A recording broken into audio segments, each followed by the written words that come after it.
Hey guys, for this tutorial, I'm going to show you how to create an ebook here in Canva. So after you've opened your Canva, over here in the search bar, we want to search for ebook templates. So we're going to type in ebook, and then you want to scroll down and you will see a lot of template that you can utilize. So you want to go ahead and select the design that suits you best. When you selected your design, you just want to go ahead and click on it, and you can also check the pages if you think it's good and works for you.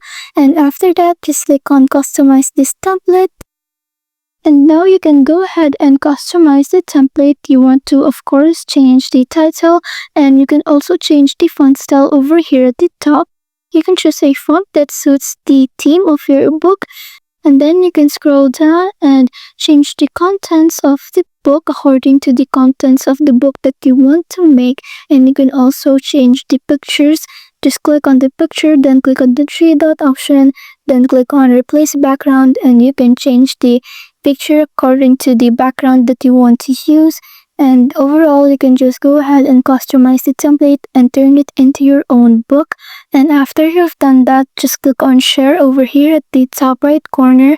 Click on download, then choose the file type of your book so that you can go ahead and save it. So I hope this helps, and thanks for watching.